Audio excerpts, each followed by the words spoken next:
സ്വാഗതം ചതുരംഗത്തിലേക്ക്. പ്രസക്തമായ ഒട്ടേറെ സമകാലിക വിഷയങ്ങൾ ചതുരംഗത്തിലൂടെ TCV ചർച്ച ചെയ്തിട്ടുണ്ട്. ഇത്തവണ നാട്ടാനയാണ്, നാട്ടാനയും ഉത്സവങ്ങളും. മലയാളിക്ക് എത്ര കണ്ടാലും മടുക്കാത്തതാണ് ആനയും കടലും. തൃശ്ശൂർക്കാർക്ക് ആനയെക്കുറിച്ച് പ്രത്യേകിച്ച് പറയുകയും വേണ്ട. ആനയെ കണ്ടാൽ നോക്കി നിന്നുകൊണ്ട് എത്ര സമയം വേണമെങ്കിലും ചിലവഴിക്കാൻ കൊച്ചുകുട്ടികൾ മുതൽ വൃദ്ധർ വരെ എത്ര സമയം വേണമെങ്കിലും ചിലവഴിക്കാൻ തയ്യാറാണ്. അങ്ങനെ അത്രയേറെ ഹൃദയത്തോട് ചേർത്ത് നിർത്തിയ, അത്രയേറെ ഇഷ്ടപ്പെട്ട ഒരു ജീവി കൂടിയാണ് ആന. നമ്മുടെ പൈതൃകത്തിൽ, സാംസ്കാരിക പാരമ്പര്യത്തിൽ, പ്രത്യേകിച്ച് തൃശ്ശൂർ ജില്ലയിൽ ആനയെ അത്രയേറെ ചേർത്ത് പിടിച്ചിരിക്കുന്നു. സമീപ നാളുകളിൽ ആനകൾ ഇടയുന്ന വിഷയങ്ങൾ ഉണ്ടാകുന്നുണ്ട്. ഈ നാട്ടാനകളും ഉത്സവങ്ങളും അതുപോലെ തന്നെ നമുക്ക് ഇല്ലാതായിക്കൊണ്ടിരിക്കുന്ന നാട്ടാന ചന്തവും ഈ വർഷം സമീപമായ 5 വർഷങ്ങൾ എടുത്തു നോക്കുമ്പോൾ എത്രയോ ആനകളെ നമുക്ക് നഷ്ടമായി. പക്ഷേ പകരം ആനകൾ എത്തുന്നില്ല. ഈ വിഷയങ്ങളെക്കുറിച്ചെല്ലാം വിശദമായി സംസാരിക്കാൻ, ഇതിനെക്കുറിച്ചെല്ലാം ഏറ്റവും അടുത്ത് നിൽക്കുന്ന വലിയ അവഗാഹമുള്ള 3 വ്യക്തികളെ നമുക്ക് അതിഥികളായി ലഭിച്ചിട്ടുണ്ട്. ഡോക്ടർ PB ഗിരിദാസ് ആന ചികിത്സകനാണ്. ഒട്ടേറെ കാലമായി ഈ മേഖലയിലുള്ള അദ്ദേഹത്തെ ഹൃദയപൂർവ്വം ചതുരംഗത്തിലേക്ക് സ്വാഗതം ചെയ്യുന്നു. ശ്രീ G രാജേഷ്, അദ്ദേഹം പാറമേക്കാവ് ദേവസ്വം സെക്രട്ടറിയാണ്. മാത്രമല്ല ഒട്ടേറെ സാംസ്കാരിക വിഷയങ്ങളിൽ അടുത്തു നിൽക്കുന്ന ഒരു വ്യക്തി കൂടിയാണ്. അദ്ദേഹത്തെ ഹൃദയപൂർവ്വം ചതുരംഗത്തിലേക്ക് സ്വാഗതം ചെയ്യുന്നു. നന്ദൻ വാഗയിൽ പൂരപ്രേമി സംഘം രക്ഷാധികാരിയാണ്. 3 പേരെയും ഹൃദയപൂർവ്വം സ്വാഗതം ചെയ്യുന്നു. അതിന് തന്നെ ഡോക്ടർ ഗിരിദാസിലേക്ക് വരാം. ആനകൾ നേരത്തെ പറഞ്ഞതുപോലെ തന്നെ എത്ര കണ്ടാലും മതിവരാത്ത, അത്രയേറെ സ്നേഹിക്കുന്ന, തൊട്ട് തലോടുകയൊന്നും വേണ്ട, ദൂരെ നിന്ന് കണ്ടാൽ മതി, അങ്ങനെ കണ്ട് എത്ര നേരം നിൽക്കാം, കടൽ പോലെ തന്നെ നോക്കി നിൽക്കുന്നവരാണ് മലയാളികൾ, പ്രത്യേകിച്ച് തൃശ്ശൂർക്കാർ, പറയുകയും വേണ്ട. ആദ്യം ഈ ആനകൾ സമീപ നാളുകളിൽ ഇടയുന്നൊരു സംഭവങ്ങളിലേക്ക് തന്നെ വരാം. എന്തുകൊണ്ടായിരിക്കും കൂടുതലായി മുൻ വർഷങ്ങളെ അപേക്ഷിച്ച് ചൂടൊരു വലിയ കാരണമായി പറയുന്നുണ്ട്? എന്തായിരിക്കും കാരണം? സാധാരണ ആനകൾ ഇടയുന്നു എന്ന് പറഞ്ഞാൽ മുൻകാലങ്ങളെ നോക്കുമ്പോൾ, ഒരു 10 വർഷത്തേക്ക് മുന്നേ നോക്കുമ്പോൾ ആനകൾ ഇടയുന്നത് ഇപ്പോൾ കുറവാണ്. കാരണം അന്നൊക്കെ പുതിയ ആനകൾ വരുമായിരുന്നു, മറ്റുള്ള സംസ്ഥാനങ്ങളിൽ നിന്ന് ആനകൾ വരും. അപ്പോൾ അവരുടെ പരിചയ കുറവ് കാരണം കൊണ്ട് ഉത്സവങ്ങൾക്ക് ആദ്യമായി പങ്കെടുക്കുകയൊക്കെ ചെയ്യുമ്പോൾ അവിടെയാണ് കൂടുതൽ ഇടച്ചിലും പിന്നെ കൂടുതൽ ദൂരം ഓടുകയും കൂടുതൽ അക്രമങ്ങൾ സൃഷ്ടിക്കുകയും ചെയ്യുന്നു. ഇന്നങ്ങനെ അത്ര കണ്ട് ഇല്ല. കാരണം എല്ലാ ആനകളും ഒരുമാതിരി പരിചയസമ്പന്നരാണ്. അതിനിടയിൽ 1-2 ആനകൾ, പണിയാനകളോ അല്ലെങ്കിൽ നമ്മൾ അത്ര ഉത്സവത്തിൽ പരിചയമില്ലാത്ത ആനകൾ വന്ന് ചിലപ്പോൾ അതിൻ്റെ പ്രകോപനം കൊണ്ട് ഇടയാറുണ്ട്. ഇപ്പോൾ നമുക്ക് കൊയിലാണ്ടിലൊക്കെ അറിയാം, നമുക്ക് പെട്ടെന്ന് ഒരു പ്രകോപനമാണ് അതിൻ്റെ ഒരു കാരണം. വന്യമൃഗമാണ് എന്നെങ്കിൽ പറഞ്ഞാൽ ആന നമ്മൾ ട്രെയിൻ ചെയ്ത് നമ്മളെ കൂടെ നിർത്തുന്നതാണ്.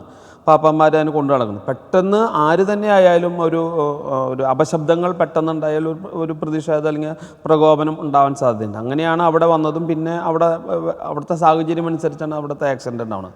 നമുക്ക് തൃശ്ശൂർ പൂരത്തിൻ്റെ കണക്കിലേക്ക് വരികയാണെങ്കിൽ കഴിഞ്ഞ കുറേ വർഷങ്ങളായി പൂരം നടത്തുമ്പോൾ നമ്മൾ ഓരോ ആനകളും തിരഞ്ഞെടുത്ത് എത്ര കണ്ട് തൃശ്ശൂർ പൂരത്തിന് പങ്കെടുത്തിട്ടുള്ള ആനകളെയാണ് നമ്മൾ പങ്കെടുപ്പിക്കുന്നത്. കാരണം അവർക്കൊരു പരിചയസമ്പന്നതയുണ്ട്. അപ്പം അത്ര ആനകൾ വരുമ്പോൾ തന്നെ നമുക്ക് തന്നെ ഒരു റിസ്ക് കുറവാണ്. കാരണം ഇത്ര ആനകൾ പൂരങ്ങൾ ഇത്രയും തൃശ്ശൂർ പൂരം തന്നെ അത്ര സമയമെടുത്ത് കാണിച്ചു കഴിഞ്ഞാൽ ഉച്ച തൊട്ട് വൈകുന്നേരം വരെ നമ്മൾ ആ കുടമാറ്റം കഴിയുന്ന വരയ്ക്ക് നിൽക്കാൻ പ്രാപ്തിയുള്ള, അല്ലെങ്കിൽ അത്രയും അനുസരണയുള്ള ആനകളെയാണ് നമ്മൾ അത്തരം കാര്യങ്ങൾക്ക് ഉപയോഗിച്ചിരുന്നത്. അതുകൊണ്ട് ആനയടച്ചിലെന്ന് വെച്ചാൽ പൊതുവേ ഇപ്പോൾ സോഷ്യൽ മീഡിയയുടെ ഒരു ആവിർഭാവം കൊണ്ട് പെട്ടെന്ന് ഒരു ആന തിരിയുമ്പോഴേക്കും ആന അടഞ്ഞു എന്ന് പറയുന്ന ഒരു അവസ്ഥയുണ്ട്. പിന്നെ അതുപോലെ തന്നെ ചില വ്യക്തികൾ ആന അടയാൻ വേണ്ടി ചില പ്രകോപനങ്ങൾ ഉണ്ടാക്കുന്നുണ്ട്. കണ്ണിലേക്ക് ലൈറ്റ് അടിച്ച് ആനയെ പ്രകോപിപ്പിച്ചുകൊണ്ടും.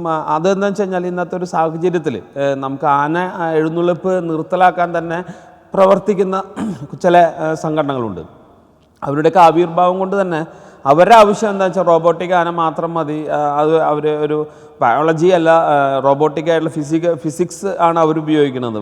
നമ്മുടെ നാട്ടിൽ ആനകളുണ്ട്, കാട്ടിലാനയുണ്ട്, നാട്ടിലാനയുണ്ട്, നാട്ടാനകൾ നമ്മൾ ഉത്സവത്തിന് ഉപയോഗിക്കുന്നു. അത് നമ്മുടെ ഒരുപക്ഷെ ലോകത്തിൽ തന്നെ, ഇന്ത്യയിൽ തന്നെ അത് മലയാളികളുടെ ഒരു അഹങ്കാരം തന്നെയാണ്. കാരണം ഇത്രയും എന്താ പറയുക, സ്നേഹപൂർവ്വം ഭക്ഷണം കൊടുത്ത് വളർത്തി പരിചരിച്ച് നമ്മുടെ ഭഗവാനെ അതിൻ്റെ ശിരസിൽ ആവാഹിച്ച് പൂരം നടത്തി കാണിക്കാൻ പറ്റുന്നത് മലയാളികൾക്ക് മാത്രമാണ്. അപ്പം മറ്റുള്ള സ്ഥലത്ത് ആനകളുണ്ടെങ്കിലും ഇത്തരം എഴുന്നള്ളിപ്പ് രീതികളല്ല. പക്ഷെ മലയാളിക്ക് നമ്മുടെ തലമുറകളായിട്ട് സൃഷ്ടിച്ചു വന്ന ഒരു സിസ്റ്റമുണ്ട്. ആ സിസ്റ്റം എന്ന് വെച്ച് കഴിഞ്ഞാൽ ഇപ്പം നമുക്കറിയാം നാട്ടാനകളുണ്ട്, കാട്ടാനകളുടെ എണ്ണം ഒരു 2008 ശേഷം കാട്ടിൽ കാട്ടാനകളുടെ എണ്ണം പെരുകുകയും അതിനെ പിടിക്കാതെ വരുമ്പോൾ ഉണ്ടാകുന്ന ഒരു പ്രത്യാഘാതമാണ് ഇപ്പം നാട്ടിലിറങ്ങിയിട്ട് അപകടങ്ങൾ ദിനം പ്രതി എന്ന് പറഞ്ഞാൽ ആളുകളെ കാട്ടാന ചവിട്ടി കൊല്ലുന്നതിൻ്റെ ഒരു കാരണം അതാണ്. കാരണം നമ്മൾ എന്തിനും ഏതിനും അതിൻ്റേതായ ഒരു പ്രൂണിങ് എന്നൊരു സമ്പ്രദായം നമ്മൾ നടപ്പിലാക്കണം. അപ്പോൾ ചെടി വളരെയായാലും ആവശ്യമില്ലാത്തൊരു കൊമ്പുകൾ വെട്ടിക്കളയുന്ന മാതിരി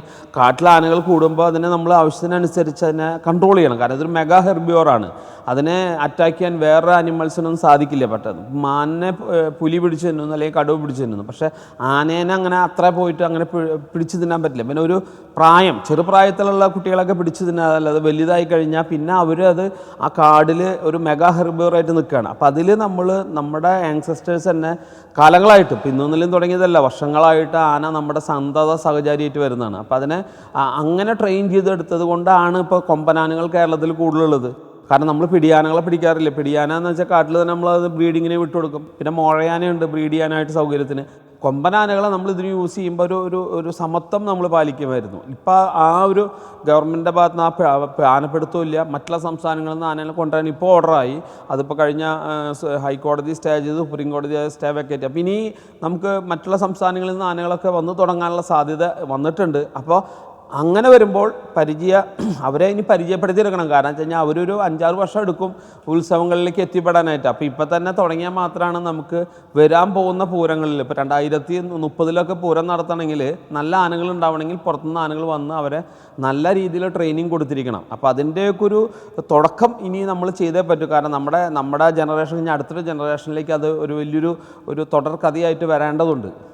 ഈ മുൻകാലങ്ങളിൽ കാട്ടാനകളെ പിടിച്ച് മെരുക്കി നാട്ടാനകളാക്കുന്ന ഒരു സമ്പ്രദായം ഉണ്ടായിരുന്നു. കുറേ വർഷങ്ങളായി അതില്ല. ഇപ്പോഴും ഗുരുവായൂർ ദേവസ്വത്തിൽ ഒരുപാട് കൊമ്പന്മാർ, നമ്മൾ പേരെടുത്ത ഗുരുവായൂർ കേശവൻ ഉൾപ്പെടെ എത്രയേറെ കൊമ്പന്മാരെല്ലാം അങ്ങനെ കാട്ടിൽ നിന്ന് വന്ന ആനകളായിരുന്നു. എന്തായാലും പുതിയൊരു സുപ്രീം കോടതിയുടെ തീരുമാനം ആശാവഹമായി മുന്നിൽ നിൽക്കുകയാണ്. നാട്ടാനകളെ പുറത്തുനിന്നും കൊണ്ടുവരാമെന്നുള്ളത് കുറേ വർഷങ്ങളായി തന്നെ തടസ്സപ്പെട്ടിരിക്കുന്ന, നമുക്കറിയാവുന്ന പോലെ എത്രയോ ആനകളുണ്ടായിരുന്നിടത്ത് അതിന് ഏകദേശം പകുതിയോളമായി ചുരുങ്ങി സമീപ വർഷങ്ങൾ കൊണ്ട്.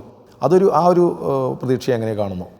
എനിക്ക് തോന്നുന്നു ഏതാണ്ട് ഒരു 10,000 ആനകൾ നാട്ടാന ഉണ്ടെങ്കിൽ മാത്രമേ ഈ ഉത്സവങ്ങളും പൂരങ്ങളും ഭംഗിയായിട്ട് നടത്താൻ പറ്റുള്ളൂ. ഇന്ന് ഏതാണ്ട് 320-330 നാട്ടാനകളേ ഉള്ളൂ. ഏതൊരു കാലഘട്ടത്തിലും അതിൻ്റെ പകുതിയോളം നീരിലോ എന്തെങ്കിലും അസുഖം ഒക്കെ ആയിട്ട് ഫിസിക്കലി ഫിറ്റായിരിക്കില്ല. അപ്പോൾ വെറും 150 ആനകളെ വെച്ച് ഒരു സീസണിൽ ഒരു സമയത്ത് നമുക്കില്ല. അപ്പോൾ എന്തുണ്ടാവും വെച്ചാൽ ആനകൾക്ക് ഓവർ വർക്ക് വരികയാണ്. ഓവർ വർക്ക് വരുമ്പോഴും ഈ ഓടാനും പഠിക്കാനുള്ള സാധ്യതകൾ കൂടും. അപ്പോൾ ഏറ്റവും കൂടുതൽ വേണ്ടത് ലഭ്യമാക്കുക. ഇഷ്ടം പോലെ ആനകളെ, അതായത് ഒരു 1-2 ജില്ലയ്ക്ക് അപ്പുറം പറഞ്ഞയക്കാണ്ടിരിക്കുക. അത്തരം ഒരു സാഹചര്യം വേണമെങ്കിൽ ഒരു 1000, ഇപ്പോൾ തൃശ്ശൂർ, പാലക്കാട്, എറണാകുളം ജില്ല, ഈ 3 ജില്ലയും കൂടി ഒരു 500 ആന ഇവിടെ ഉണ്ടെങ്കിൽ എവിടെയും കൂടുതൽ പോകേണ്ട ആവശ്യമില്ല. അപ്പോൾ കൂടുതൽ ട്രാവൽ ആവശ്യം വരില്ല. അപ്പോൾ നല്ല റെസ്റ്റ് കൊടുക്കാൻ പറ്റും. അപ്പോൾ ഏറ്റവും കൂടുതൽ ഇതിനെ ലഭ്യമാക്കുക എന്നുള്ളതാണ്. ഈ സപ്ലൈ ആൻഡ് ഡിമാൻഡ് തിയറി തന്നെ എവിടെയും സപ്ലൈ ഇല്ല, ഡിമാൻഡ് കൂടുതലും. അപ്പോൾ എന്തുണ്ടാവുമെന്ന് വെച്ചാൽ അതിൻ്റെ എല്ലാ രീതിയിലുള്ള പ്രശ്നങ്ങളും നടന്നുകൊണ്ടിരിക്കുകയാണ്. നമുക്കിപ്പോൾ നമ്മുടെ ചരിത്രം പരിശോധിച്ചാൽ രാമായണത്തിലായാലും മഹാഭാരതത്തിലായാലും ആനകൾ ഉപയോഗിച്ചുകൊണ്ടേയിരുന്നിരുന്നു. ഇപ്പോൾ നമ്മൾ ഈ തമിഴ്നാട്ടിലും കേരളത്തിലെ വലിയ ഗോപുരങ്ങൾ കണ്ടാൽ ഈ അവിടുത്തെ ഏറ്റവും വലിയ പില്ലേഴ്സ് എത്രയോ അടിമുകളിൽ വലിച്ചു കയറ്റിയിട്ടുള്ള, അന്ന് ക്രെയിനോ അല്ലെങ്കിൽ ഇത്തരം സംവിധാനങ്ങളൊന്നും ഉണ്ടായിരുന്നില്ല. JCB ഒന്നുമില്ല, ഹെവി എൻജിൻസ് ഇല്ല. അതിനെയൊക്കെ ഇൻക്ലൈൻ പ്ലെയിനാക്കി ഇതിനെ തള്ളിയോ വലിച്ചോ ആനകളാണ് കയറ്റി കൊണ്ടുപോയിട്ടുള്ളത്. അപ്പോൾ ഈ ആനകളെ എന്നും ക്യാപ്റ്റീവാക്കിയും ഡൊമസ്റ്റിക്കേറ്റ് ചെയ്തിട്ടും കൊണ്ടു നടന്നിട്ടുള്ളൊരു ചരിത്രം കേരളത്തിലോ ഇന്ത്യയിലും ഉണ്ട്. അതുകൂടാതെ അടുത്ത കാലം വരെ ആനപ്പിടുത്തം ഉണ്ടായിരുന്നു. പിന്നെ പോച്ചിങ് കണ്ടമാനുണ്ടായിരുന്നു. ഈ പോച്ചിങ് കാരണം കണ്ടമാന ആനകൾ ചെരിഞ്ഞു പോയിട്ടുണ്ടായിട്ടുണ്ട്. ഇപ്പോൾ ഇതൊക്കെ കൺട്രോൾ ചെയ്തോടുകൂടിയിട്ട് കാട്ടിലെ ആനകളുടെ എണ്ണം വളരെയധികം കൂടുകയും ഒരു ഫോറസ്റ്റിൽ ഒരു ക്യാരിങ് കപ്പാസിറ്റി ഉണ്ട്. ഒരു കാട് ഇത്ര ഏരിയ, ഇത്ര വെജിറ്റേഷൻ, അവിടെ ഇത്ര ആനകൾക്ക് സർവൈവ് ചെയ്യാൻ പറ്റുള്ളൂ. അതിൽ കൂടുതലാവുമ്പോൾ അത് വളരെ നാച്ചുറലായിട്ട് പുറത്തേക്ക് ഇറങ്ങും. അപ്പോൾ ഇതാണ് സംഭവിച്ചിട്ടുള്ളത്. എലിഫൻറ്റ് പോപ്പുലേഷൻ വളരെയധികം കാട്ടിൽ കൂടി. ഫോറസ്റ്റ് ചെയ്ത് അഡ്മിറ്റ് ചെയ്യാനില്ല. ഏതാണ്ട് 5-6 കൊല്ലം മുമ്പ് പറഞ്ഞു 5000-6000 കാട്ടിൽ ആനകളുണ്ടെന്ന് പറഞ്ഞു. 5 കൊല്ലം കൊണ്ട് ചെരിഞ്ഞത് 800 എത്രയോ ഡോക്ടറെ 800 എന്ന് പറയുന്നു. എന്നാൽ ഇന്നത്തെ സംഖ്യ 1000 ചില്ലാനുള്ളൂ എന്ന് പറയുന്നു. അപ്പോൾ ഇതൊന്നും ടാലി ചെയ്യാനില്ല. അപ്പോൾ ഇതിൻ്റെ പ്രോപ്പറായിട്ടുള്ളൊരു സെൻസസ് നടന്നിട്ട് ഈ ഹ്യൂമൻ എലിഫൻറ്റ് ആനിമൽ കോൺഫ്ലിക്റ്റ് അതിലും ഒരു ഒത്തുതീർപ്പ് അല്ലെങ്കിൽ ഒരു തീർപ്പ് വരുത്തേണ്ട സമയം അതിക്രമിച്ചു കഴിഞ്ഞു. ശ്രീ രാജേഷ് പറഞ്ഞതുപോലെ തന്നെ മുമ്പ് ആനകളെ യുദ്ധത്തിന് ഉപയോഗിച്ചിരുന്നു. ഈ മ്യൂസിയത്തിലുള്ള ചത്തല്ലൂർ രംഗനാഥൻ, ചെങ്ങല്ലൂർ രംഗനാഥൻ ശ്രീരംഗം ക്ഷേത്രത്തിൽ വെള്ളം കൊണ്ടുവരാൻ ഉപയോഗിച്ചിരുന്ന ആനയായിരുന്നു എന്നാണ് പറയുന്നത്. അതൊക്കെ മാറി ഇപ്പോൾ ആനകളെ അങ്ങനെയുള്ള രീതിയിലേക്കൊന്നല്ല ഉപയോഗിക്കുന്നത് ഉത്സവങ്ങൾക്ക്. ഇതോടൊപ്പം തന്നെ ഡോക്ടർ ഗിരിദാസ് പറഞ്ഞതിലേക്കൊന്ന് ചോദിക്കണം നന്ദൻ വകയിൽ. ഈ ആനകളെ പ്രകോപിപ്പിക്കുന്ന ഒരു സംഭവങ്ങൾ ഉണ്ടാകുന്നു സമീപ നാളുകളിൽ എന്ന് പറഞ്ഞു. ഇപ്പോൾ ഈ കൊയിലാണ്ടിയിലെ ആനയെ തന്നെ ഒരു നേർച്ചയിൽ ആനയുടെ കണ്ണിലേക്ക് ലേസർ ലൈറ്റ് അടിക്കുന്ന ഒരു സംഭവം ഉണ്ടായി എന്ന് പറയുന്നു. കൊയിലാണ്ടിയിൽ ആനയുടെ അടുത്തേക്ക് പടക്കം പൊട്ടിച്ചിടുന്ന, ഉത്സവ ഭാരവാഹികൾ അറിയാതെ പടക്കം പൊട്ടിച്ചിടുന്ന സംഭവം ഉണ്ടായി എന്ന് പറയുന്നു. ഇതിന് പിന്നിൽ ഗൂഢാലോചന ഉണ്ടെന്നുള്ള വാദവും ആക്ഷേപവും ഉയർന്നിട്ടുണ്ടായിരുന്നു. എങ്ങനെയാണ് അതിനെ കാണുന്നത്? ആന എന്ന് പറഞ്ഞാൽ ഇപ്പോൾ നമ്മളിപ്പോൾ തൃശ്ശൂർ പൂരത്തിന് ആനയെ കൊണ്ടുവരികയാണെങ്കിൽ കമ്മിറ്റിക്കാർക്ക് ഓരോ ആനയും കൃത്യമായി തിരിച്ചറിയാം. പക്ഷേ വരുന്ന ആളുകൾക്ക് ആനയുടെ സ്വഭാവം കൃത്യമായി അറിഞ്ഞോളണമെന്നില്ല. അപ്പോൾ അവർ ഒരു പരിധി വരെ അകലം പാലിച്ച് നിൽക്കേണ്ടത് ആവശ്യമാണ്. ഇപ്പോൾ ഒരു 10-12 കൊല്ലം മുമ്പാണ് പകൽ പൂരത്തിന് ഇവിടെ ഒരു ആന ഓടി, തൃശ്ശൂർ പൂരത്തിന്. സത്യത്തിൽ ജനങ്ങളാരും വീട്ടിൽ പോയില്ല. നമ്മൾ തൃശ്ശൂർ ടൗണിൻ്റെ ഒരു ഘടന പരിശോധിച്ചറിയാം. റൗണ്ടിൽ നിന്ന് ഇഷ്ടം പോലെ വഴികളുണ്ട്. എല്ലാ പരിപാടിയും കഴിഞ്ഞ് ഇവർക്ക് വീട്ടിൽ പോകും. ഇവരാരും പോയില്ല. ഇവരൊക്കെ ഈ ആന ഓടുന്നത് നോക്കി നിന്നു. അവസാനം ഒരാൾക്ക് ഗുരുതരമായ പരിക്ക് പറ്റി. വടക്കുന്നാൻ ക്ഷേത്രത്തിൻ്റെ ഉള്ളിൽ എത്രയോ ജനങ്ങൾക്ക് കയറി നിൽക്കാം, ഒരാൾ കയറിയില്ല. അപ്പോൾ എന്താ വെച്ച് കഴിഞ്ഞാൽ ഒരു ആന എന്തെങ്കിലും ഒരു ചെറിയ പ്രശ്നം ഉണ്ടാക്കിയാൽ അവിടെ നിന്ന് മാറി നിൽക്കാനായിട്ട് ഒരാളും തയ്യാറല്ല. അത് വലിയൊരു പ്രശ്നമാണ്. ഡോക്ടർക്കൊക്കെ അറിയണ്ടാവും. അതായത് പ്രകോപിപ്പിക്കുക, ഓടി അതല്ലെങ്കിൽ ഇടഞ്ഞ ആനയെ വീണ്ടും വീണ്ടും പ്രകോപിപ്പിച്ച് വീണ്ടും ഓടിച്ചുകൊണ്ടിരിക്കുക.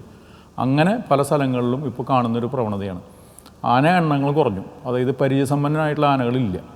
ഒറ്റയ്ക്ക് എഴുന്നള്ളിപ്പെടുക്കുന്ന ഒരുപാട് 3 ഗ്രേഡായിട്ട് ആനകളെ ശരിക്കും തിരിക്കാം. A grade, B grade, C grade. A grade ഒരു കുഴപ്പമില്ലാത്ത, ബി ഗ്രേഡ് കുഴപ്പമില്ല, സി ഗ്രേഡ് തീരെ പറ്റാത്ത. ഇപ്പോൾ സി ഗ്രേഡിലുള്ള ആനകൾ വരെ എഴുന്നള്ളിപ്പിന് വിട്ടു തുടങ്ങി. ആന ഇല്ലാത്തതുകൊണ്ടാണ് പ്രശ്നം. അപ്പോൾ ഈ കൂട്ടത്തിൽ ചെല്ലുമ്പോൾ നിൽക്കാൻ പറ്റാത്ത ആനകൾ ഇപ്പോൾ ഒന്ന് ആലോചിച്ച് നോക്കുള്ളൂ. നമ്മളിപ്പോൾ സ്ഥിരമായിട്ട് കേൾക്കുന്ന ചില ആനകൾക്ക് തന്നെയാണ് എല്ലായിടത്തും പ്രശ്നം ഉണ്ടാക്കിക്കൊണ്ടിരിക്കുന്നത്. പക്ഷേ അവരെ മാറ്റി നിർത്താൻ പറ്റില്ല. അവർ ഉപയോഗിക്കേണ്ടടുത്ത് ഉപയോഗിക്കാം. നമ്മളതിനൊരു ഗ്രേഡ് തിരിച്ചിട്ട് ഇപ്പോൾ ആനകളില്ലാത്ത സമയത്ത് ഒരു ഗ്രേഡ് തിരിച്ച് ആ ഗ്രേഡ് ഉണ്ടാക്കി കമ്മിറ്റിക്കാരോട് ഇവരെ കൃത്യമായി നിരീക്ഷിക്കണം എന്ന് പറഞ്ഞ് എഴുന്നേൽപ്പിച്ച് വിട്ടാൽ ഈ വക പ്രശ്നങ്ങൾ ഒരു പരിധി വരെ ഇല്ലാണ്ടാവുമെന്നാണ് എനിക്ക് തോന്നുന്നത്. ഈ ആനകൾക്കിപ്പോൾ ആളുകളും ഇടയുന്ന ആനകളടയാണ്. ആനകൾക്കൊരു ഹരമാണ്. ആന അടഞ്ഞു എന്ന് പറഞ്ഞാൽ അതിൻ്റെ പിന്നാലെ ഓടാൻ ഇപ്പോൾ ഡോക്ടറൊക്കെ കാണാതാവും. അത് ആന ഓടിക്കഴിഞ്ഞാൽ പിന്നെ പിടിച്ചാൽ കിട്ടില്ല, പിന്നെ എളുപ്പമൊന്നുമല്ല. അപ്പോൾ ആൾക്കാരുടെ ആരവും ആൾക്കാരുടെ ബഹളവും കൂടുമ്പോൾ ആന ഒന്നും കൂടി പ്രകോപിതനാവും. അപ്പോൾ എന്ത് ചെയ്യണം? നമ്മൾ കാണാൻ പോകുന്ന ആൾക്കാർ അതിൽ നിന്നൊരു അകലം പാലിച്ച് ആന ഒരു ശാന്തതയോടുകൂടി നിൽക്കട്ടെ. അവർ ഇപ്പോൾ ഇടയിൽ ഇപ്പോൾ ഒരു കോടതി വിധി വന്നത് സ്ക്വാഡ് പാടില്ല എന്നാണ് പറയുന്നത്. ആനയെ പിടിക്കുന്ന സ്ക്വാഡ് പാടില്ല എന്ന് പറഞ്ഞാൽ അതിൻ്റെ അർത്ഥം എന്താ? ആന ഓടിക്കോട്ടെ എന്നാണ്. സ്ക്വാഡ് പരിശീലനം ലഭിച്ച സ്ക്വാഡല്ലേ? ആണ്. അവർ പരിചയസമ്പന്നുള്ള ആൾക്കാരാണല്ലോ. അപ്പോൾ അവർക്കത് പിടിക്കാൻ പറ്റുമെങ്കിൽ ക്യാപ്ചർ ബെൽറ്റ് ഉപയോഗിക്കാൻ പാടില്ല എന്ന് കോടതി പറയണത്. ക്യാപ്ചർ ബെൽറ്റ് ഉപയോഗിക്കാൻ ആന എങ്ങനെ പിടിക്കും? അല്ലേ, പിന്നീട് ഒരു മയക്കുവെടി വയ്ക്കുക മാത്രമല്ല, പിന്നെ അടുത്തൊരു ആണ്. മയക്കുവെടി വെച്ചാൽ അതിൻ്റെ ഭവിഷ്യത്തുകൾ പല സമയത്തും ഉണ്ടായിരുന്നു. എല്ലാവർക്കും ഉണ്ടായിക്കൊള്ളുന്നില്ല. അതുകൊണ്ടാണല്ലോ ക്യാപ്ചർ ബെൽറ്റ് ഉപയോഗിച്ച് തുടങ്ങിയത്. അത് അംഗീകരിച്ച ഒരു സാധനമാണ്. അതും പാടില്ല എന്ന് പറഞ്ഞാൽ പിന്നെ ഈ ഓടിയ ആനയെ എങ്ങനെ പിടിക്കും? അപ്പോൾ ഇതൊക്കെ ഓരോന്ന് നിർത്തലാക്കി ആദ്യം ആനവരവ് നിർത്തി, പിന്നെ അങ്ങനെ ഓരോന്ന് നിർത്തി ഘട്ടം ഘട്ടമായി നിർത്തി ഇത് പൂർണ്ണമായും ഇല്ലാതാക്കാനുള്ള ഒരു സംവിധാനത്തിലേക്കാണ് പോയിക്കൊണ്ടിരിക്കുന്നത്. ശ്രീ രാജേഷ്, ഇതിൻ്റെ പിന്നിൽ ഒരു സംഘം ഈ ആനയുടെ വരവ് നിർത്തുന്നതിൽ, ഉത്സവത്തിന് ആനകളെ എഴുന്നള്ളിക്ക് നിർത്തുന്നതിൽ ഒരു സംഘം പ്രവർത്തിക്കുന്നതായി പലതവണ ആക്ഷേപം ഉയർന്നിട്ടുണ്ട്. എന്താണ് ആ കാഴ്ചപ്പാട്? തീർച്ചയായിട്ടും ഒരു ഇൻ്റർനാഷണൽ ഒരു മാഫിയ എന്ന് നമുക്ക് വിശേഷിപ്പിക്കാം. അല്ലെങ്കിൽ നിങ്ങൾക്ക് ആലോചിച്ചറിയാം, ഇപ്പോൾ ഇവിടെ ഈ ആനകളെ സംരക്ഷിക്കാൻ കപട മൃഗസ്നേഹികൾ അവരൊക്കെ ഒരു സുപ്രീം കോടതിയിൽ ലോയറെ വെക്കണമെങ്കിൽ 20-25 ലക്ഷം. എവിടെ നിന്ന് അവരുടെ കയ്യിൽ കാശ്? ഇവിടെ ഇപ്പോൾ നമുക്കറിയാം, തൃശ്ശൂരിൻ്റെ ഒരാളുണ്ട്, പേര് ഞാൻ പറയുന്നില്ല. അദ്ദേഹം സുപ്രീം കോടതിയിൽ ഇടയ്ക്കിടയ്ക്ക് പോകും. അദ്ദേഹം വയ്ക്കുന്ന ഓരോ സുപ്രീം കോടതി ലോയർക്ക് എനിക്ക് നിൽക്കണമെങ്കിൽ 20 ലക്ഷം രൂപ കൊടുക്കണം. അപ്പോൾ ഇവരെയൊക്കെ ഫോറിൻ ഫണ്ടഡാണ്. അതായത് നമ്മുടെ സംസ്കാരത്തിനെയും നമ്മുടെ പൈതൃകത്തിനെയും പാരമ്പര്യത്തിനെയും തകർക്കാനായിട്ട് വിദേശ ശക്തികൾ കാര്യമായിട്ട് പ്രവർത്തിക്കുന്നതിൻ്റെ ഏറ്റവും വലിയ തെളിവാണ് ഈ ജല്ലിക്കെട്ട് നിർത്താൻ നോക്കി, ആനയെന്നുള്ളിപ്പ് നിർത്താൻ നോക്കുന്നു, വെടിക്കെട്ട്, പരമ്പരാഗതമായിട്ടുള്ള വെടിക്കെട്ട് നിർത്താനായിട്ട് പല രീതിയിലും പല ഭാഗത്തു നിന്നുള്ള പ്രഷേഴ്സ്. അപ്പോൾ നമുക്ക് നോക്കി വന്നാൽ ഭാരതത്തിൻ്റെ ഒരു കൾച്ചർ തന്നെ ഇല്ലാണ്ടാക്കാനുള്ള ഒരു വലിയ കളി നടന്നുകൊണ്ടിരിക്കുന്നുണ്ട്. ഈ ഒരു അന്തർദേശീയ സംഘടന എന്ന് പറയുന്നത് കൂടുതലും കേരളത്തിൽ കേന്ദ്രീകരിച്ചാണ് പ്രവർത്തിക്കുന്നത് പറയുന്നത്. കൂടുതൽ ഇപ്പോൾ നമ്മൾ കാണുന്ന എലിഫൻറ്റ് ഇതിലാണ് കാണുന്നത്. ക്യാപ്റ്റീവ് എലിഫൻസിനെതിരെയുള്ള പ്രചരണത്തിലും അവർക്കെതിരെ നിരന്തരം ഇപ്പം നമുക്ക് ആലോചിച്ചറിയാം, ഒരു സാധാരണ ഒരു ദേവസ്വത്തിനെതിരെ ഒരു കേസ് കൊടുത്തു കഴിഞ്ഞാൽ ഈ എല്ലാ ദേവസ്വത്തിനും സുപ്രീം കോടതിയിൽ പോയി വക്കീലുമാരെ വെച്ച് കേസ് വാദിക്കാനുള്ള ഇതുണ്ടാവില്ല, ഫിനാൻഷ്യൽ കപ്പാസിറ്റി ഉണ്ടാവില്ല. എന്നാൽ ഈ പെറ്റ പോലത്തെ സംഘടനകൾ അല്ലെങ്കിൽ ഇത്തരം NGOമാർക്ക് സ്ഥിരമായിട്ട് ഇത് എംപ്ലോയ് ചെയ്തിട്ട് കൊണ്ടു നടക്കാനുള്ള സാമ്പത്തിക സ്രോതസ്സ് അവർക്കുണ്ട്. എന്നാൽ സാധാരണ നിലയ്ക്ക് ഒരു ദേവസ്വത്തിനും ഇങ്ങനെ പിടിച്ചു നിൽക്കാനുള്ള സാമ്പത്തിക ശക്തിയില്ല. അപ്പോൾ ഇത്തരം കേസസ് വരുമ്പോൾ സംസ്ഥാന സർക്കാരും കേന്ദ്ര സർക്കാരും ഇടപെടണം. എന്നിട്ട് ഇത്തരം ആൾക്കാരെ ഒറ്റപ്പെടുത്തി മാറ്റി നിർത്തേണ്ട ഉത്തരവാദിത്വം കേരളത്തിൻ്റെയും കേന്ദ്രത്തിൻ്റെയും ഉത്തരവാദിത്തമാണ്. നേരത്തെ പറഞ്ഞ പോലെ ഈ ആനകളുടെ എണ്ണം കുറയുമ്പോൾ കേരളത്തിൽ 1000 ആനകളെങ്കിലും ചുരുങ്ങിയത് വേണം എന്ന് പറയുകയുണ്ടായി. സമീപ നാളുകളിൽ അങ്ങനെ ഉത്സവത്തിന് മതിയായ ആനകളെ എഴുന്നള്ളിക്കാൻ കിട്ടാത്തൊരു സാഹചര്യവും വന്നു. ഇപ്പോൾ പുറത്തുനിന്ന് കൊണ്ടുവരാമെന്ന് പറയുന്നുണ്ട്, പക്ഷെ അത് കൊണ്ടുവന്ന് തുടങ്ങിയിട്ടില്ല. ഇങ്ങനെ പോവുകയാണെങ്കിൽ എത്ര നാൾ ഉത്സവത്തിൽ ഈ എഴുന്നള്ളിപ്പുകൾ? ഇതിപ്പോൾ 320 ഇപ്പോൾ പാറമേക്കാവ് വിഭാഗത്തിൻ്റെ ഏറ്റവും കൂടുതൽ ആനകളെക്കുറിച്ച് പരിചയമുള്ള ആളാണ് നന്ദൻ. അപ്പോൾ കഴിഞ്ഞ കൊല്ലം തന്നെ ഈ 24 അതുപോലെ ഞങ്ങളുടെ വിദഗ്ധനായിട്ടുള്ള ഡോക്ടറാണ് ഡോക്ടർ ഗിരിദാസ്. അപ്പോൾ ഈ കഴിഞ്ഞ കൊല്ലം തൃശ്ശൂർ പൂരത്തിന് സാധാരണ നിലയ്ക്ക് നമുക്കൊരു 100 ആനകളെ വേണമെങ്കിൽ എന്നാലാണ് പ്രോപ്പർ നമ്പർ ഓഫ് എലിഫൻസ് ഓരോ ഘടകപൂരങ്ങൾക്കും കൊടുക്കാൻ പറ്റുള്ളൂ. കഴിഞ്ഞ കൊല്ലം എനിക്ക് 80 ഏൽപ്പിച്ച് മുഴുവൻ വന്നില്ല, വരണില്ല. എന്താ വെച്ചാൽ അതുകൂടാണ്ട് വേറെ പല രീതിയിലുള്ള സാഹചര്യങ്ങൾ അവർക്ക് പേടിയാണ്. ഇവിടെ എന്തോ ഒരു നിരീക്ഷണം വരണു, ഇവിടെ വേറെ എന്തൊക്കെയോ പ്രശ്നങ്ങൾ വരണു, അങ്ങനെ വന്നു കഴിഞ്ഞാൽ അവരെ ബ്ലാക്ക് ലിസ്റ്റ് ചെയ്യുമോ. അപ്പോൾ അങ്ങനെ ഒരു ഭീകര അന്തരീക്ഷം ഇവിടെ നിലനിന്നിരുന്നു. ആ ആനകളെ ജീവിതകാലം മുഴുവൻ പുറത്തിറക്കാൻ പറ്റാത്തൊരു സാഹചര്യത്തിലേക്ക് വന്നാൽ പിന്നെ ഓണേഴ്സ് കുറച്ചും കൂടി കഴിഞ്ഞാൽ അവർ പറഞ്ഞു വിടാണ്ടേ പോകും. അപ്പം അങ്ങനത്തെ സാഹചര്യത്തിൽ നമ്മൊരു ഈസി ആയിട്ടുള്ളൊരു അറ്റ്മോസ്ഫിയറിലേക്ക് നമുക്ക് എത്തേണ്ടത് വളരെ ആവശ്യമാണ്. അതാണ് ഇതിൻ്റെ ഏറ്റവും വലിയ പ്രശ്നം. അപ്പോൾ അതുകൊണ്ട് മാത്രം നമുക്ക് ഈ ഘടകപൂരങ്ങൾക്ക് വേണ്ടത്ര ആനകളെ ഈ 24 പൂരത്തിന് കൊടുക്കാൻ സാധിച്ചില്ല. ഈ ഘടകപൂരങ്ങൾക്ക് എല്ലാ ഘടകപൂരങ്ങൾക്കും ആനകളെ കൊടുക്കുന്നത് തിരുവമ്പാടിയും പാറമേക്കാവുമാണ്. അപ്പോൾ തിരുവമ്പാടിയും പാറമേക്കാവും പൂൾ ചെയ്ത് 100 ആനകളെ കൊണ്ടുവരികയും അതിന്ന് വീതം വെച്ച് കൊടുക്കുകയും ചെയ്യാറ്. അപ്പോൾ ഇത്തവണ ഈ ആനകൾ വരാത്ത കാരണവും ഈ പേടി നിലനിന്നിരുന്ന കാരണം പലരും വരാണ്ടായി കൊടുക്കാൻ പറ്റിയില്ല. ശ്രീ നന്ദൻ വകയിൽ പറഞ്ഞ ഒരു കാര്യത്തിലേക്ക് ഡോക്ടറുടെ അഭിപ്രായം ചോദിക്കുന്നത്, നേരത്തെ പറയുകയുണ്ടായി ഈ ആനകളുടെ ഒരു ഗ്രേഡ് തരംതിരിച്ച് നിർത്തുകയാണെങ്കിൽ തൃശ്ശൂർ പൂരത്തിനൊക്കെ A ഗ്രേഡിലുള്ള ആനകൾ മാത്രമാണ് വരുന്നത്. കാരണം സമീപ നാളുകളിലൊന്നും ഒരു ചീത്തപ്പേരും കൽപ്പിക്കാത്ത ആനയായിരിക്കും. പക്ഷേ സമീപ നാളുകളിൽ ചില ആനകൾ മാത്രം, പ്രത്യേകിച്ച് ആ ആനകളുടെ പേര് മാത്രം വീണ്ടും വീണ്ടും ആവർത്തിച്ച് കേൾക്കാം. C ഗ്രേഡിൽ വരുന്ന ആനകൾ, അങ്ങനെ ഗ്രേഡ് തിരിക്കുകയാണെങ്കിൽ ഈ ആനകൾ എവിടെയായിരുന്നു ഇത്രയും കാലം? ആനകൾ നമുക്കറിയാമല്ലോ. ഇപ്പോൾ തെക്കൻ നാട്ടിൽ പണിയാനകളെന്ന് പറഞ്ഞിട്ട് ഇവിടെ കുംഭത്തിൽ നീര് വരുന്ന ആനയ്ക്കൊരു കുംഭത്തിൽ നീരുണ്ടെങ്കിൽ, അതായത് മതക്കാലം ഉണ്ടെങ്കിൽ അതിനെ പണിക്കായിട്ട് പോവുക. അല്ലാതെ കുംഭം എന്ന് വെച്ചാൽ പൂരക്കാലമാണ് കുംഭമാസം എന്ന് പറയുന്നത്. അതൊരു പഴയ കാലത്തൊരു പറച്ചിലാണ്. കുംഭത്തിൽ നീരുള്ള ആനകൾക്ക് വാല്യൂ കുറയും, കാരണം അവർക്ക് ഉത്സവങ്ങൾക്ക് പങ്കെടുക്കാൻ സാധിക്കില്ല. അതൊക്കെ പിന്നെ തെക്കൻ നാട്ടിൽ മരപ്പണികൾ വെച്ച് കഴിഞ്ഞാൽ കാപ്പിത്തോട്ടങ്ങളിൽ നിന്ന് ചായലത്തോട്ടങ്ങളിൽ നിന്നുള്ള മരം എടുത്തു കൊണ്ടുവന്ന് കൊടുക്കാനൊക്കെ ആയിട്ടാണ്. അപ്പോൾ വെച്ചാൽ ക്രെയിൻ പോവാത്ത അല്ലെങ്കിൽ JCB പോവാത്തടത്ത് ആനകൾ ഉപയോഗിക്കുന്ന രീതി ഉണ്ടായിരുന്നു. അപ്പോൾ അവർ പണിയാണ്. ഒരു 365 ദിവസം ആനയ്ക്ക് മരപ്പണിയായിരുന്നു. ഇപ്പോൾ അതൊക്കെ കുറഞ്ഞു, മരപ്പണിയൊക്കെ നിർത്തി വെച്ചു. പക്ഷേ ഉത്സവത്തിന് ആനയില്ലാത്തൊരു അവസ്ഥയും കൂടി വന്നു. അങ്ങനെയാണ് ഇപ്പോൾ ആ C ഗ്രേഡിലുള്ള ആളുകൾ കുറേശ്ശെ അത് V ഗ്രേഡിലേക്ക് മാറാൻ ശ്രമിക്കുന്നത്. പക്ഷേ എങ്കിൽ പോലും ആ ഒരു ചട്ടവട്ടങ്ങൾ ഒന്നും കൂടി ഒന്ന് പഠിപ്പിച്ചെടുക്കാനായിട്ട് കാലങ്ങളായിട്ട് ഇപ്പോൾ അത് ചെയ്തുകൊണ്ടിരിക്കുന്നുണ്ട്. അപ്പോൾ അങ്ങനെ ABC ഗ്രേഡിലേക്ക്, ആ C ഗ്രേഡ് B ഗ്രേഡിലേക്ക് എത്തിക്കാനായിട്ട് എല്ലാവരും ശ്രമിക്കണം. പാപ്പാമാർ അതിനിപ്പോൾ ട്രെയിനിങ് കൊടുക്കണം. ഇതൊക്കെ ട്രെയിനിങ്ങിൻ്റെ ഭാഗമാണല്ലോ. ഇപ്പോൾ A ഗ്രേഡ് എത്തുന്ന ആനകളെന്ന് വെച്ചാൽ അവരൊക്കെ അവരുടെ സ്വഭാവത്തിലും അതുപോലെ തന്നെ അതിന് കൊടുക്കുന്ന ട്രെയിനിങ്ങിൻ്റെ ഗുണകരമായ ഒരു വശമുള്ളതുകൊണ്ടാണ് അവർ A ഗ്രേഡിൽ നിൽക്കുന്നത്. അപ്പോൾ C ഗ്രേഡിലുള്ള ആനകൾ വരുമ്പോൾ പ്രശ്നങ്ങൾ ഉണ്ടാവാം. അപ്പോൾ അതിനനുസരിച്ച് തക്കതായിട്ടുള്ള മാർഗ്ഗനിർദ്ദേശങ്ങൾ കൊടുത്ത് ആനയെ എഴുന്നള്ളിപ്പ് ചട്ടങ്ങൾ പഠിപ്പിച്ച് മുന്നോട്ട് കൊണ്ടുവരേണ്ടത് വലിയ അത്യാവശ്യമാണ്. അതോടൊപ്പം തന്നെ പുതിയ ആനകൾ വന്ന്, ഞാൻ പറഞ്ഞില്ല, 5 വർഷമെങ്കിലും മിനിമം എടുക്കും ഒരു ഉത്സവകാലത്ത്. ഉത്സവത്തിലേക്ക് പങ്കെടുക്കണമെങ്കിൽ ഒരു ആന പഠിച്ചു വരാനുണ്ട്. അല്ലാതെ ഒരു സുപ്രഭാതത്തിൽ ഇപ്പോൾ കുങ്കിയാനകൾ തന്നെ ഉണ്ടാവുന്ന അങ്ങനെയാണല്ലോ. പിടിച്ചു വന്ന ആന പിന്നെ നമ്മൾ 2-3 വർഷം ട്രെയിനിങ് കൊടുക്കുമ്പോഴാണ് കുങ്കിയാനയായി മാറുന്നത്. അതുപോലെ തന്നെ നമ്മൾ എഴുന്നള്ളിപ്പ് ചട്ടങ്ങൾ പഠിപ്പിച്ചാൽ മാത്രമാണ്. നമ്മളിപ്പോൾ സത്യത്തിൽ ഭരതനാട്യം പഠിക്കുന്നവർ ഒരു ഡാൻസ് പഠിക്കുമ്പോൾ പഠിച്ച ആളുകൾക്ക് അത് കൃത്യമായി ചെയ്യാൻ, മറ്റോർക്ക് ചെയ്യാൻ പറ്റില്ല. അതുപോലെ ആനകൾക്ക് ആ ചട്ടങ്ങൾ കൃത്യമായി പഠിപ്പിക്കുന്നുണ്ട്. അത് ആ രീതികളിൽ കുറച്ച് നേരം നിർത്തി തലയിൽ തലക്കെട്ട് കെട്ടി ആളുകൾ കയറി, അപ്പോൾ അങ്ങനെ ഒരു മൊത്തത്തിലൊരു ക്രിയയുണ്ട്. അത് പഠിച്ചു വന്നിട്ടുള്ള ആനകളാണ് നമ്മൾ ഇപ്പോൾ തൃശ്ശൂർ പൂരത്തിനൊക്കെ അത്രയും നേരം നമ്മുടെ കൂടെ നിന്ന് അവർ ഭക്ഷണം കഴിച്ച് കൂടെ നിന്ന് ആ ചടങ്ങ് അവസാനിപ്പിക്കുന്നത്. അതുകൊണ്ട് തന്നെ അത്തരം ആനകളെ ഉണ്ടാക്കി മറികടക്കാനുള്ള ശ്രമം ഗവൺമെൻറ്റിൻ്റെ ഭാഗത്തുനിന്ന് ഉണ്ടാവണം എന്നാണ് നമുക്ക് ഈ അവസരത്തിൽ ഈ പണിയാനകളെ പോലെ തന്നെയാണ് പണിയറിയാത്ത പാപ്പന്മാർ ഇപ്പോൾ സമീപ നാളുകൾ കൂടിയിട്ടുണ്ടെന്ന് മനസ്സിലാവുന്നത്. മുമ്പൊക്കെ നമ്മൾ കേട്ടിട്ടുണ്ട്, അല്ലെങ്കിൽ അവരുടെ അനുഭവങ്ങൾ നമ്മൾ പറഞ്ഞും കേട്ടിട്ടുണ്ട്. ഈ ആന ഒന്നുകിൽ ചെവി വട്ടം പിടിക്കുക, അല്ലെങ്കിൽ ആനയുടെ കണ്ണിമ ചിമ്മുക, ആനയുടെ വാല് നീട്ടി പിടിക്കുക, അങ്ങനെ ഒരു ചെറിയ നീക്കങ്ങളിൽ പോലും ആനയുടെ മനസ്സറിയാവുന്ന പാപ്പന്മാർ അത്രയേറെ ആത്മബന്ധമുള്ളവരായിരിക്കും. ഇപ്പോൾ ഒരു ജോലി എന്ന നിലയിൽ കൂടുതൽ ആളുകൾ ഈ രംഗത്തേക്ക് കടന്നു വരുന്ന, നേരത്തെ ഒരു അഭിമുഖത്തിൽ ഡോക്ടർ തന്നെ അങ്ങനെ പറഞ്ഞു കേട്ടിട്ടുണ്ട്. ഇപ്പം എന്താ വെച്ച് കഴിഞ്ഞാൽ ഇപ്പോൾ പാപ്പാനെ ഒരു വണ്ടിയുടെ ഡ്രൈവർ മാറുന്ന ആ ഒരു ലാഘവത്തോടെയാണ് ഇപ്പോൾ ആനയ്ക്ക് പാപ്പാൻ മാറുന്നത്. കാരണം ഒരു ദിവസം ഇന്നും കെട്ടിയഴിച്ചു, അപ്പോൾ പെട്ടെന്ന് പാപ്പാൻ എന്തെങ്കിലും പറഞ്ഞ് ചിലപ്പോൾ അദ്ദേഹത്തിന് ഉടമസ്ഥൻ്റെ നിന്ന് കൃത്യമായിട്ടുള്ള ബത്ത ചോദിച്ചു കിട്ടിയില്ല, അല്ലെങ്കിൽ എനിക്ക് കൃത്യമായിട്ടുള്ള സൗകര്യങ്ങളില്ല എന്ന് പറഞ്ഞാൽ അടുത്ത ദിവസം അവിടെ നിന്ന് വിട്ടുപോവാണ്. അല്ലെങ്കിൽ ആ കൂട്ടുകെട്ട്, ഒന്നാമനും രണ്ടാമൻ മൂന്നാമൻ കൂട്ടുകെട്ടിൽ എന്തെങ്കിലും വേർതിരിവ് കാരണം കൊണ്ട് അവർ ഇട്ടെറിഞ്ഞ് പോവാണ്. അപ്പോൾ അത് നല്ല പാപ്പാന്മാരുടെ ഒരു അതായത് നമുക്കറിയാം, ഒരു 10-15 വർഷമൊക്കെ ഒരു പാപ്പാൻ്റെ കീഴിൽ നിന്ന് പഠിച്ചെടുത്ത് ആ ഗുരുമുഖത്ത് നിന്ന് പഠിച്ച് ആനയുടെ കൂടെ നടന്ന് പഠിക്കുന്ന പാപ്പാന്മാരല്ല ഇപ്പോൾ കൂടുതൽ. ഇപ്പോൾ എല്ലാവരും മദ്യത്തിൻ്റെയും അല്ലെങ്കിൽ കഞ്ചാവൊക്കെ ഉപയോഗിച്ചിട്ട് ആനേനെ അതായത് എഴുന്നള്ളിപ്പിക്കാം, അല്ലെങ്കിൽ അതിനെ കൊണ്ടു നടക്കാം എന്ന് ചിന്തിക്കുന്ന ഒരു ജനറേഷനുണ്ട് ഇപ്പോൾ. അപ്പോൾ അതൊക്കെ വളരെ ദോഷം ചെയ്യും. കാരണം വെച്ചാൽ അവർ ആ ഒരു ട്രെയിനിങ്ങിൻ്റെ ഭാഗമല്ല. നല്ലൊരു പാപ്പാൻ എന്ന് പറയുന്നത്, നല്ലൊരു ആന എന്ന് പറയുന്നത് ഒരേപോലെ തന്നെയാണത്.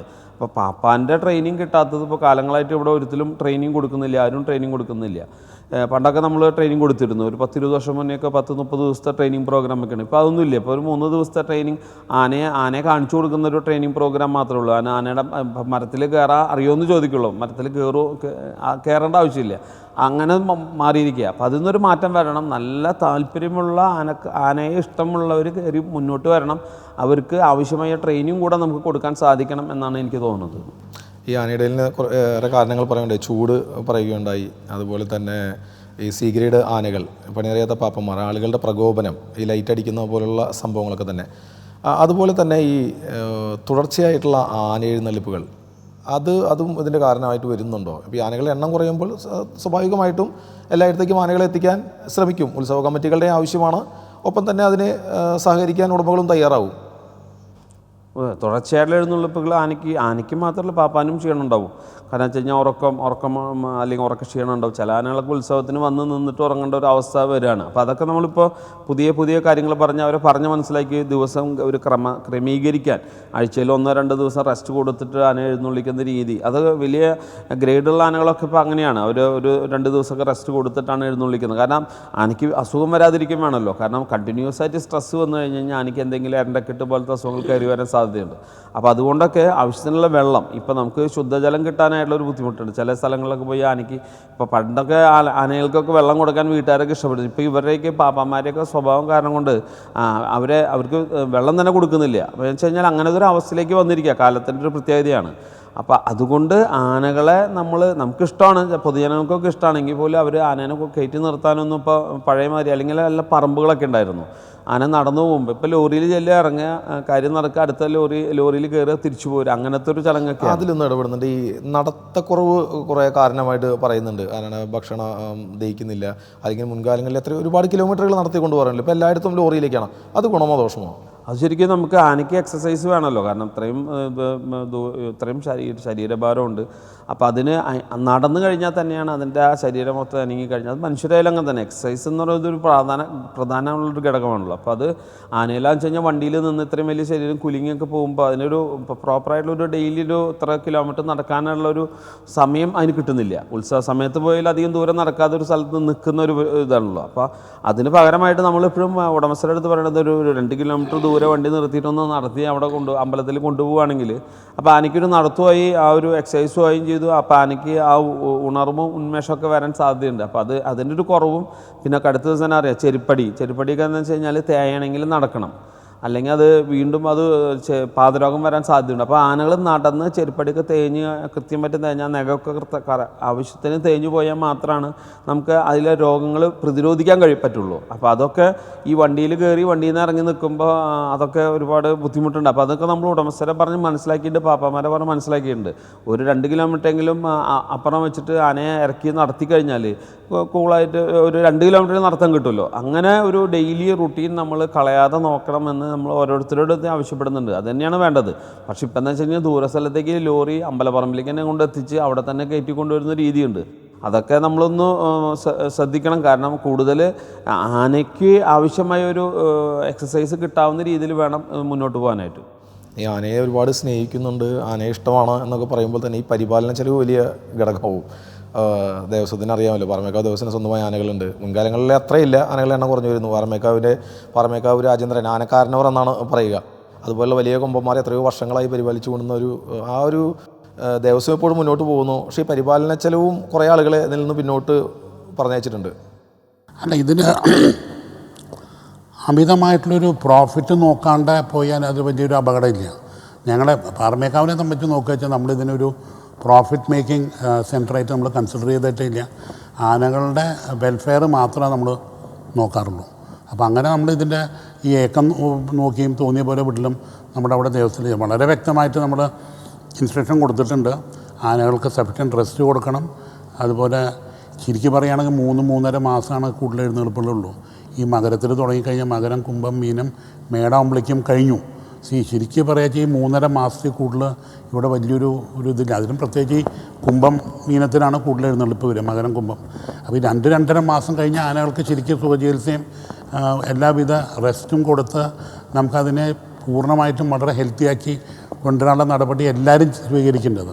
സാധാരണ നമുക്കറിയാം കർക്കിടകത്തിൽ ചികിത്സ, ഗജപൂജ, ഗജമേള എല്ലാം ഗജപൂജയും കാര്യങ്ങളും നടത്തുക, പ്രത്യക്ഷ ഗണപതി ഹോമം, പിന്നെ ആനയൂട്ട്, ഇപ്പോൾ എല്ലാ അമ്പലങ്ങളിലും ചെയ്തു വരുന്നൊരു കാര്യമാണ്. എല്ലാ ആനകളെയും നല്ല രീതിയിൽ സംരക്ഷിക്കുന്നുണ്ട്. ആനകളെ സംരക്ഷിച്ച് കൊണ്ടുപോകുന്നുണ്ട്, ദേവസ്വങ്ങളുണ്ട്, ഒപ്പം വ്യക്തികൾ തന്നെയുണ്ട്. പക്ഷേ ചില സംഘടനകൾ ഇടപെടുന്നു. അതോടൊപ്പം തന്നെ ഉദ്യോഗസ്ഥ തലത്തിലുള്ള ഇടപെടലുകൾ പ്രത്യേകിച്ച് തൃശ്ശൂർ പൂരത്തിലും ഉത്സവത്തിലും അങ്ങനെയുള്ള അനുഭവങ്ങൾ ഉണ്ടായിട്ടുണ്ട്. കേരളത്തിലെ ഏറ്റവും വലിയ അല്ലെങ്കിൽ ലോക ഭൂപടത്തിൽ ടൂറിസം ഭൂപടത്തിൽ ഇടപെടിച്ചിട്ടുള്ളൊരു പൂരമാണ് തൃശ്ശൂർ പൂരം. അതിൽ പോലും ഉദ്യോഗസ്ഥ ഇടപെടലുകൾ, അനാവശ്യ ഇടപെടലുകളാണെന്ന് തോന്നിയിട്ടുണ്ടോ? അല്ലെങ്കിൽ അതിന് പിന്നിൽ ആരെങ്കിലും ഉള്ളതായി തോന്നിയിട്ടുണ്ടോ? തീർച്ചയായിട്ടും അനാവശ്യ ഇടപെടലുകൾ ഇഷ്ടം പോലെ വരാറുണ്ട്. പെട്ടെന്ന് മീറ്റിംഗ് വിളിക്കുക, അത് ചെയ്യാൻ പറയും, ഇത് ചെയ്യാൻ പറയും. എന്താ വെച്ചാൽ ഇതിനൊക്കെ ഒരു നമുക്കൊരു ഗൈഡ് ലൈൻസ് ഓൾറെഡി ഉണ്ട്. ആ ഗൈഡ് ലൈൻ നമ്മളിതാരും പുതിയതായിട്ട് കണ്ടുപിടിക്കേണ്ട ആവശ്യമില്ല, കണ്ടുപിടിച്ചിട്ടുമില്ല. ഇത് പണ്ട് തൊട്ടേ നടന്നു വരുന്നൊരു സമ്പ്രദായമുണ്ട്. ആ ഗൈഡ് ലൈൻസ് ഫോളോ ചെയ്ത് വരേ വേണ്ടൂ.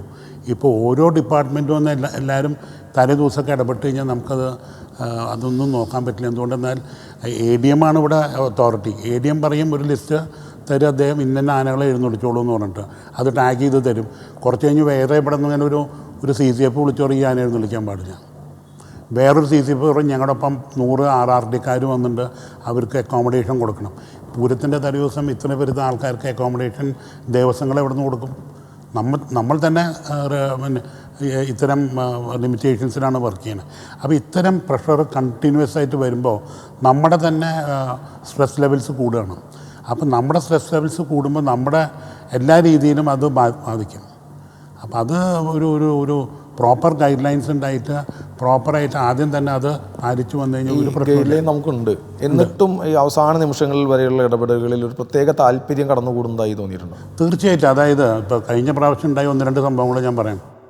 അതായത് ലിസ്റ്റ് തരും നമുക്ക്, സർട്ടിഫൈഡ് ലിസ്റ്റ്. സാധാരണ ഫോറസ്റ്റുകാർ പേപ്പർ ചെക്ക് ചെയ്യും. അത് കഴിഞ്ഞാൽ വെറ്റിനറി ഡോക്ടേഴ്സ് ആന അനുസരിക്കുന്നുണ്ടോ, ഫിസിക്കലി ഫിറ്റാണോ എന്ന് രണ്ടും നോക്കിക്കഴിഞ്ഞതിന് ശേഷം ആനകളുടെ ഫിറ്റ്നസ് സർട്ടിഫിക്കറ്റിൻ്റെ ഫുൾ ലിസ്റ്റ് തരും. ഇത് തന്നതിന് ശേഷം ഏതെങ്കിലും ഒരു ഓഫീസർ കോട്ടയത്തു നിന്നോ വയനാട്ടിൽ നിന്നോ വിളിച്ച് ഇന്ന ആന എന്നുള്ളിക്കരുതെന്ന് പറഞ്ഞ് എന്നെയോ ദേവസ്വത്തിലേക്ക് ഒരു ലെറ്റർ അയച്ചാൽ നമുക്കതെങ്ങനെ ചെയ്യാൻ പറ്റും? ഒരുപക്ഷെ ഈ ആന ഓൾറെഡി പൂരത്തിന് പോയി കഴിഞ്ഞു. കഴിഞ്ഞ പ്രാവശ്യം ഉണ്ടായി, ആന പൂരത്തിന് പുറപ്പെട്ട് പോയതിന് ശേഷമാണ് ഒരു ലെറ്റർ ഏതോ ഒരു CCF അയക്കുന്നത്. അദ്ദേഹത്തിൻ്റെ അതോറിറ്റി എന്താ? അദ്ദേഹത്തിന് ജൂറിസ്ഡിക്ഷനിൽ വരണമല്ല. ഇവിടെ ഇതിൻ്റെ ജൂറിസ്ഡിക്ഷൻ ഞാൻ ADM-നല്ല എൻ്റെ കംപ്ലീറ്റ് ലിസ്റ്റ് തരുന്നത്, ADM-ആണ്. അതിനാരും ഇൻ്റർഫിയർ ചെയ്യേണ്ട ആവശ്യമില്ല. അതിൽ പലതരം ഫോറസ്റ്റ് ഒഫീഷ്യൽസ് ഇടപെടും, വേറെ പലതരം ഇതിൻ്റെയൊക്കെ പിന്നിൽ പല ലോബീസുണ്ട്. ചില ആനകളെ ഇറക്കാണ്ടിരിക്കാൻ കുറേ ലോബീസുണ്ട്, കുറേ ആനകളെ പ്രൊമോട്ട് ചെയ്യാൻ വേറെ കുറേ ലോബീസുണ്ട്. അപ്പോൾ അതിന് ചില ഒഫീഷ്യൽസും അതിൻ്റെ ഒരു ഭാഗമായി മാറുമ്പോഴാണ് ഇത്തരം കൺഫ്യൂഷൻസ് ഉണ്ടാകുന്നത്. ഈ തൃശ്ശൂരിലെ നമ്മളെല്ലാവരും ആനയെ സ്നേഹിക്കുന്നവരാണ്, ഉത്സവങ്ങളെ സ്നേഹിക്കുന്നവരാണ്, പൂരപ്രേമികളാണ്. പക്ഷേ സമീപ നാളുകളിൽ ഈ പൂരങ്ങളും ഉത്സവങ്ങളും നേർച്ചകളും എല്ലാം നടക്കാൻ വേണ്ടി അതിനുവേണ്ടി ഒരു പൂരപ്രേമി സംഘം പോലെ തന്നെ രൂപപ്പെടുത്തേണ്ടി വന്നു. മുൻകാലങ്ങളിലും ഉണ്ട്, പക്ഷേ ചില കാര്യങ്ങളിൽ ഇടപെടേണ്ട ഒരു അവസ്ഥയിലേക്ക് എത്തി. ഇപ്പോൾ സുപ്രീം കോടതിയെ സമീപിക്കുന്നൊരു സംഭവം ഉണ്ടായി. ഈ മാറ്റം കാരണം ഇനിയും ഉത്സവങ്ങൾ കാണണം, ഈ ആനയെഴുന്നള്ളിപ്പും എല്ലാം കാണണം എന്നുള്ള ആഗ്രഹത്തിലാണല്ലോ ഈ സംഘം വരെ രൂപീകരിക്കപ്പെടുന്നത്. ഇങ്ങനെ തുടർച്ചയായി കോടതിയെ സമീപിക്കേണ്ട ഒരു സാഹചര്യത്തിലേക്കാണോ പോകുന്നത്? അതിപ്പോൾ പൂരപ്രേമി സംഘം എന്ന് പറഞ്ഞു കഴിഞ്ഞാൽ ആന മാത്രമല്ല, ആന, മേളം, പന്തൽ, വെടിക്കെട്ട് ഇതിനൊക്കെ താല്പര്യമുള്ള ആളുകൾ അടങ്ങിയ ഒരു സംഘമാണ് പൂരപ്രേമി സംഘം. ഇപ്പോൾ രാജേട്ടൻ പറഞ്ഞ മാതിരി ആന വേതനം, അതായത് വരുമാനം നോക്കിയിട്ടല്ല ആന നിർത്തുന്നത്. പക്ഷേ കമ്മിറ്റിക്കാർ അനുഭവിക്കുന്ന ഒരു സംഭവം എന്താ വെച്ച് കഴിഞ്ഞാൽ, ഇന്ന് ഇപ്പോൾ ഒരു ആനയെ കിട്ടണമെങ്കിൽ ഏറ്റവും കുറവ് ഇന്ന് ഉത്രാളിക്കാവ് പൂരാണ്, ഇന്നൊരു ആനയെ കിട്ടണമെങ്കിൽ 1 ലക്ഷം, ഏറ്റവും കുറവ് ഏറ്റവും ചെറിയ ആനയെ കിട്ടണമെങ്കിൽ 1 ലക്ഷം രൂപ കൊടുക്കണം. മനസ്സിലായി? അപ്പോൾ എന്ത് ചെയ്യും? അപ്പോൾ വരുമാനം അവർക്കുണ്ടായിരിക്കാം, ഉടമസ്ഥന്മാർക്ക് വരുമാനം. പക്ഷേ ഇത് നാട്ടുകാരുടെ നിന്ന് പൈസ പിരിച്ചു കൊണ്ടുവരുന്ന ഞങ്ങളെപ്പോലുള്ള ആൾക്കാർക്ക് ഞങ്ങളിതെങ്ങനെ കൊണ്ടു നടക്കും? ആനയില്ലെങ്കിൽ നമുക്ക് പിരിക്കാൻ പോയാൽ പൈസ കിട്ടില്ല. അങ്ങനെ പല കാര്യങ്ങളും. ഇപ്പോൾ എല്ലാത്തിനും പ്രശ്നമാണ്. വെടിക്കെട്ടായാൽ പ്രശ്നം, ആനയായാൽ പ്രശ്നം. സുപ്രീം കോടതിയിൽ ഞാൻ മനസ്സിലാക്കിയത് പാറമേക്കാവ് ദേവസ്വം പോലുള്ളൊരു ദേവസ്വത്തിന് വേല നടത്താൻ 21 ലക്ഷം രൂപയാണ് ഏകദേശം ചിലവ്. സുപ്രീം കോടതിയിൽ പോകാൻ 23 ലക്ഷം രൂപയാണ് ചിലവ്. പാറമേക്കാവ്, തിരുവമ്പാടി അല്ലെങ്കിൽ കൂടെയുള്ള ആൾക്കാർ കൂടി പോയതുകൊണ്ടാണ് ഇന്ന് ഈ കാണുന്ന പൂരങ്ങൾ ഇപ്പോൾ ഇവിടെ നടന്നുകൊണ്ടിരിക്കുന്നത്. അത് ഇവർക്ക് പോകാൻ പറ്റി, അതുകൊണ്ട് അത് നടക്കണം. പൂരപ്രേമി സംഘം അതിൻ്റെ കൂടെ നിന്നു. പുറത്ത് അന്ന് നമ്മളൊക്കെ സപ്പോർട്ട് ചെയ്ത് നിന്നുകൊണ്ട് അവർക്കൊരു ഉഷാറും കാര്യങ്ങളൊക്കെ ഇട്ട് എല്ലാവരും കൂടി പോയതുകൊണ്ട് നിന്നു. അന്ന് ആ സ്റ്റേ വെക്കേറ്റ് ചെയ്തില്ലെങ്കിൽ ഇന്നിവിടെ എന്താ നടക്കുക? ആരെങ്കിലും ഇടപെടുന്നുണ്ടോ? ഞാൻ ഇതിൽ രാഷ്ട്രീയമൊന്നും പറയില്ല. ഇന്നാൾ പേപ്പറിൽ വായിച്ചു, മരമടി നിരോധിക്കണം എന്ന് പറഞ്ഞിട്ട് ഈ പെറ്റ സംഘടന ഒരു കടലാസ് കൊടുത്തു. മരമടി നിയമമായി പാസ്സായി. എവിടെ? നിയമസഭയിൽ. കാളപൂട്ടും മരമടിയും പാസ്സാക്കി. എന്നാൽ നമുക്കുള്ള വേദനകളും കാര്യങ്ങളൊന്നും ഒരാളും ഇടപെടുന്നില്ല, ഒരാളും പറയണമില്ല. എന്തുകൊണ്ട് ഇതൊരു നിയമമാക്കിക്കൂടാ? നിയമമാക്കണില്ല. അപ്പോൾ എന്തൊക്കെയോ അതിലുണ്ടെന്നല്ല അതിൻ്റെ അർത്ഥം. ആനപ്പോൾ നമ്മളാരും പിടിച്ചു കൊണ്ടൊന്നുമല്ല. നമ്മൾ ജനിക്കുന്നതിനേക്കാൾ മുമ്പുള്ള ആനകൾ ഇവിടെ ഇപ്പോഴും ജീവിച്ചിരിക്കുന്നുണ്ട് ഇല്ലേ? ഇവർ പറയണേ യന്ത്ര ആന കൊണ്ടുവരുന്നു പറഞ്ഞാൽ ഒന്നാലോചിച്ച് നോക്കൂ. തെക്കേ ഗോപുരനടയിൽ 15 യന്ത്ര ആന തള്ളി കൊണ്ടുവന്നു. പിന്നെ എന്തിനു ഈ ആന യന്ത്രം വേണമെന്ന് നിർബന്ധിക്കണേ? ആന വേണ്ടെന്ന് പറയുന്നവർ ആനയെ വേണ്ട, അതെന്തിനാ യന്ത്രാന? അവർക്ക് പറഞ്ഞുകൂടെ? കയ്യിൽ പിടിച്ച് നിന്നാൽ മതി എന്ന് പറഞ്ഞുകൂടെ? അപ്പോൾ അവർക്കും ആഗ്രഹം ആനപ്പുറത്ത് കാണണം തന്നെയാണ്, അല്ലേ? ഈ യന്ത്രാനകൾക്കും പിന്നിൽ ഒരു ലോബി ഉള്ള പോലെ അല്ലേ? ഇതിന് ആന വേണ്ട എന്നുള്ളവൻ ഇത് പൂരം കാണാൻ പറ്റില്ല, വീട്ടിലിരുന്നാൽ മതി. ഇത് താല്പര്യമുള്ളവർ വന്ന് കാണുകയും അത് എൻജോയ് ചെയ്ത് പോട്ടെ. അല്ലാണ്ട് എല്ലാത്തിനും കയറി എല്ലാവരും ഇടപെട്ട് കഴിഞ്ഞാൽ എങ്ങനെയാണ് നടക്കുക? ഈ നാട്ടാനകളുടെ എണ്ണം കുറയുന്നു. എനിക്ക് ആന എഴുന്നള്ളിപ്പ് ഇഷ്ടമല്ല. അത് കാരണം കേരളത്തിൽ എവിടെയും ആന എഴുന്നള്ളിപ്പ് നടക്കരുത് എന്നുള്ള ഒരു പിടിവാശി ചില ആൾക്കാർക്ക് ഉള്ള കാരണമാണ് ഈ പ്രശ്നങ്ങൾ മുഴുവൻ. ഒരുപാട് വിഷയങ്ങൾ ഇതുമായി ബന്ധപ്പെട്ട് പറയാനുണ്ട്. കാരണം ഈ ആനകളെ എന്ന് പറഞ്ഞാൽ അത്രയേറെ സ്നേഹിക്കുന്നവരാണ് മലയാളികൾ, പ്രത്യേകിച്ച് തൃശ്ശൂർക്കാർ. ഈ നാട്ടാനച്ചന്ത നിലനിന്ന് പോകാൻ, ഈ ഉത്സവങ്ങൾ, നാട്ടാനകൾ മുടക്കം കൂടാതെ മുന്നോട്ട് പോകാൻ എന്താണ് ഒരു കാഴ്ചപ്പാട്? ചുരുക്കി 2 മിനിറ്റിനുള്ളിൽ ഒന്ന് പറയാമോ? ഒന്ന്, ആനകൾ, ഈ അന്യസംസ്ഥാനത്ത് നിന്ന് വരുന്ന ആനകളെ നമ്മൾ കൊണ്ടുവരണം, അതൊരു കാര്യമാണ്. പിന്നെ എഴുന്നള്ളിപ്പിന് കൊണ്ടുപോകുന്ന കമ്മിറ്റിക്കാർക്ക് അതിൻ്റെ പൂർണ്ണ ഉത്തരവാദിത്തം. അതായത് ഇപ്പോൾ നമ്മളുടെ പൂരങ്ങളെന്ന് പറഞ്ഞു കഴിഞ്ഞാൽ ആനപ്പുറത്ത് കയറുന്നവർ വരെ എക്സ്പീരിയൻസ്ഡ് ആൾക്കാരാണ്. ഇപ്പോൾ നമ്മളിപ്പോൾ പല സ്ഥലത്തും ഇടഞ്ഞ ആനകളുടെ മുകളിലിരിക്കുന്ന ആൾക്കാരെ ഒന്ന് ശ്രദ്ധിച്ചു നോക്കൂ, എങ്ങനെയുള്ള ആളുകളാണ് കിടന്നത്. ഇപ്പോൾ എൻ്റെ ഒരു ഉദാഹരണം ഞാൻ പറയും. ഇവിടെ ശിവരാത്രിക്ക് വടക്കുന്നതിലൊരു ആന ഓടി, അതിന് മുകളിൽ ഒരു തിരുമേനി ഉണ്ടായിരുന്നു. ആ തിരുമേനി പോയി ഇറങ്ങിയത് പട്ടിക്കാടാണ്. ആന അവിടെ നിന്നു, അദ്ദേഹം അതിൻ്റെ മുകളിൽ നിന്ന് ഇറങ്ങി. ഇപ്പോൾ ഒരു ആന ഓടി കഴിഞ്ഞാൽ അപ്പം ചാടുകയാണ് ആനയുടെ ചോട്ടിലേക്ക്. അത് എക്സ്പീരിയൻസ് ഇല്ല. അതായത് ആനയുടെ മുകളിൽ ഇരുന്ന് സഞ്ചരിക്കുന്ന ഒരു ആന എത്ര കുലിക്കാലും വീഴാത്ത ഒരുപാട് പേര് ഇപ്പോഴും ഉണ്ട്. പക്ഷേ പല സ്ഥലങ്ങളിലും അങ്ങനെയല്ല. പല സ്ഥലങ്ങളിലും നമ്മൾ കാണുന്നത് സ്ത്രീകളടക്കമുള്ളവരെ പൊക്കിയതിൻ്റെ മുകളിൽ കയറ്റിയിരുത്തി എന്തൊക്കെയോ കൊടിയൊക്കെ വീശി എന്തൊക്കെയോ പരിപാടികൾ നടക്കുന്ന എഴുന്നള്ളിപ്പുകൾ ഒരു പരമാവധി, ഒരു പരിധി വരെ ഒഴിവാക്കണം എന്നുള്ളൊരു അഭിപ്രായമാണ്. നല്ല നല്ല എഴുന്നള്ളിപ്പുകൾ ഒരു കുഴപ്പമില്ലാതെ നടക്കും. അതിന് ആർജവമുള്ള കമ്മിറ്റിക്കാരും ഇത് കൊണ്ട് നടക്കുന്ന സംഘാടകരൊക്കെ ഉണ്ട്. അവരൊക്കെ വിചാരിച്ച് ഇത് ഭംഗിയായി നടക്കും. പക്ഷേ ചില സാധനങ്ങൾക്ക് നിയന്ത്രണം അത്യാവശ്യമാണ്. എന്താണ് ഇതിൽ സർക്കാരിൻ്റെ വലിയൊരു പാർട്ടുണ്ട്. ഈ നേരത്തെ പറഞ്ഞവർ ആനകളെ ലഭ്യമാക്കണം. അതിന് നേരത്തെ പറഞ്ഞമാതിരി കൊണ്ടുവരാം. ഇനി കൊണ്ടുവന്നില്ലെങ്കിൽ പിന്നത്തെ വഴി എന്താ? കൂട്ടുള്ള ആനകളെ പിടിക്കണം. അതായത് നാട്ടിലേക്ക് ഇറങ്ങി വരുന്ന ആനകൾ. അതിനൊരു ഇന്നല്ലെങ്കിൽ നാളെ ചെയ്യേണ്ടി വരും. ഇപ്പോൾ പല ആൾക്കാരും ഇതിനെ എതിർക്കണ്ടില്ലേ? ഈ കാട്ടാനെ പിടിക്കരുതെന്ന് പറഞ്ഞാൽ നിരന്തരം ബഹളം ഉണ്ടാക്കുന്നുണ്ട്. പക്ഷേ at some point in time ഇതിനെ പിടിക്കാണ്ട് പറ്റില്ല. എന്തുകൊണ്ടെന്നാൽ ദിവസം ആന ആൾക്കാരെ ചവിട്ടിക്കൊല്ലുക. ഇപ്പം മിനിഞ്ഞാന്ന് 3 ദിവസം മുമ്പ് 2 ആളെ ചവിട്ടിക്കൊന്നു അല്ലേ? അപ്പോൾ എല്ലാ ആഴ്ചയിലും 5-10 ആൾക്കാരെ ആനകൾ കൊന്നുകൊണ്ടിരിക്കുമ്പോൾ എത്ര കാലം സർക്കാർ ഇത് കണ്ണടച്ചിരിക്കും? അപ്പം അതിനെ വേമനായിട്ട് ഡിക്ലെയർ ചെയ്ത് കുറേ എണ്ണത്തിന് പിടിച്ച് എന്തെങ്കിലും അതുമാത്രമല്ല കൂടുതൽ ആനകൾ ചെരിഞ്ഞിട്ടുള്ളത് കാട്ടിലാണ്. നാട്ടിൽ അതിൻ്റെ അർത്ഥം നാട്ടിലാണ് ബെറ്റർ ഫെസിലിറ്റി ആനകൾക്ക്. തീർച്ചയായിട്ടും കാട്ടിൽ ഇന്നത്തെ ഉള്ള സാഹചര്യത്തേക്കാൾ ബെറ്റർ സാഹചര്യം നാട്ടിലുണ്ട്. അപ്പോൾ ഇതൊക്കെ കണക്കിലെടുത്തുകൊണ്ട് വേണ്ട രീതിയിലുള്ള മാറ്റങ്ങൾ വരുത്തേണ്ടത് വളരെ അനിവാര്യമാണ്. അതുപോലെ സർക്കാരും മറ്റേ ദേവസ്വങ്ങളും നടത്തിപ്പുകാരും കേന്ദ്ര സർക്കാരും എല്ലാവരും ഒരുമിച്ചിരുന്ന്, അതുപോലെ ഫോറസ്റ്റ് ഡിപ്പാർട്ട്മെൻറ്റും നല്ലൊരു ടീം ഓഫ് മെഹോത്ത് ഈ ആനക്കാരെ ഉണ്ടാക്കി അവർക്ക് എങ്ങനെ അത് കൊണ്ടു നടക്കാം, അവരുടെ വെൽഫെയർ, അങ്ങനെ ഒരു കളക്റ്റീവ് വർക്ക് ഇല്ലാണ്ട് ഇത് മുന്നോട്ട് പോകില്ല. ഇതിപ്പോൾ ഉണ്ടാവണത് എന്താ വെച്ചാൽ എല്ലാവരും വേറെ വേറെ തട്ടിലാണ്, എന്നിട്ട് പരസ്പരം അടികൂടിക്കൊണ്ടിരിക്കുക. അതുകൊണ്ട് നമുക്കൊരു ഒരു ഒരു ഒരു ഇതില്ല, ആ ഒരു യൂണിറ്റി ഇല്ല. മാത്രമല്ല നമുക്ക് എപ്പോഴും ഒരുമിച്ച് നിൽക്കുമ്പോൾ അതിൻ്റെ ഒരു നെറ്റ് റിസൾട്ട് ഭയങ്കര വ്യത്യാസം വരും. അപ്പോൾ സർക്കാർ തന്നെ മുൻകൈ എടുത്ത് ഇതിന് വേണ്ട രീതിയിലുള്ള ഒരു എൻഡ് റിസൾട്ട് കിട്ടാനുള്ള ഇപ്പം തന്നെ തുടങ്ങണം. ഇപ്പം തന്നെ കണ്ടില്ലേ, ഫോറസ്റ്റ് ഡിപ്പാർട്ട്മെൻറ്റ് ഒന്നും ചെയ്യണില്ല എന്ന് പറഞ്ഞാൽ ഇന്നലെയും മിനിഞ്ഞാന്നൊക്കെ ഗരാവായിരുന്നു. അപ്പോൾ ഇറ്റ് വിൽ ഹാപ്പൻ, പിടിക്കാണ്ട് നിവൃത്തിയില്ല അത്. ഡോക്ടർ എന്താ പറയാനുള്ളത്? അതെ, ശരിക്കും പറഞ്ഞു കഴിഞ്ഞാൽ നോ മോർ കാഷ്വാലിറ്റി എന്ന രീതിയിലേക്ക് ഇനിയൊരു ആന ചവിട്ടിയൊരു കാട്ടാന ചവിട്ടിയ ഒരാളും ചത്തുപോകാതിരിക്കണമെങ്കിൽ ഇതിനെ കൺട്രോൾ ചെയ്യണം. ഒരു നാച്ചുറൽ കൺട്രോൾ എന്നൊരു മെക്കാനിസം ഉണ്ട്. നാച്ചുറൽ കൺട്രോൾ നടക്കുന്നില്ലെങ്കിൽ പിന്നെ നമ്മൾ ഫിസിക്കൽ കൺട്രോൾ ചെയ്യേണ്ടിയിരിക്കുന്നു. അത് കാലങ്ങളായിട്ട് ചെയ്യുന്നുമില്ല. അപ്പോൾ ആനകളുടെ എണ്ണം പുറത്തേക്ക് വരുന്ന ആനകൾ ഒരു ഗ്രൂപ്പ് ഒരു സോഷ്യൽ ആനിമലാണല്ലോ. ഗ്രൂപ്പിൽ നിന്ന് പുറത്തേക്ക് വരുന്നത് മസ്തിൻ്റെ ഒരു സമയമാകുമ്പോഴാണ് ഗ്രൂപ്പിൽ നിന്ന് പുറത്ത്. അവരാണ് പിന്നെ അപകടകാരികളായ ആനകളായി മാറുന്നത്. അപ്പോൾ ഈ പണ്ട് കാലത്ത് ഈ കൊമ്പൻ കുട്ടികളെ പിടിച്ച് അത് ട്രിം ചെയ്ത് കൊണ്ടുവരാമെന്ന് പറയും. അപ്പോൾ അതുകൊണ്ട് പൊതു ഇതിലേക്ക് അത് പുറത്തേക്ക് വരില്ല. എന്നാൽ അത്തരം ആനകൾ ഇവിടെ ജീവിച്ചിരിക്കുകയും ചെയ്യും. അത് കാട്ടാന എന്ന രൂപത്തിൽ നിന്ന് മാറ്റം വന്ന് നാട്ടാനയായി മാറുന്നതാണ്. പക്ഷേ പിടിയാനകളും മോഴയാനകളൊക്കെ എപ്പോഴും കാട്ടിൽ എപ്പോഴും ഉണ്ടാവും. കാരണം അവരത്ര അറ്റാക്കിങ് അല്ല, അവർ ആ ബ്രീഡിങ് ചെയ്ത് അടുത്ത ജനറേഷൻ ഉണ്ടാക്കിക്കൊണ്ടിരിക്കും. പക്ഷേ കൊമ്പനാനകൾ ഇവിടെ മനുഷ്യരുടെ ആവാസ വ്യവസ്ഥയ്ക്ക് ഇങ്ങനെ വ്യാപ്തി കൂടുന്നതിനനുസരിച്ച് ആളുകൾക്ക് ജീവിച്ചല്ലേ പറ്റൂ, അവർക്ക് സ്ഥലം കൊടുത്തേ പറ്റൂ. അപ്പോൾ കാട് കൂട്ടണമില്ല കുറയണമില്ല. അപ്പോൾ ആ രീതിയിൽ നിൽക്കുകയാണെങ്കിൽ കാട്ടാനകളുടെ എണ്ണം കൂടുകയാണെങ്കിൽ അത് കൺട്രോൾ ചെയ്യാതിരിക്കാൻ പറ്റില്ല. അപ്പോൾ ഗവൺമെൻറ് ആവശ്യമായ ഒരു ട്രിം ചെയ്തിട്ട് ഇത്ര ഒരു 19 അല്ലെങ്കിൽ 100 ആനകളെ പിടിച്ചാൽ ഈ പ്രശ്നങ്ങൾ തീരും.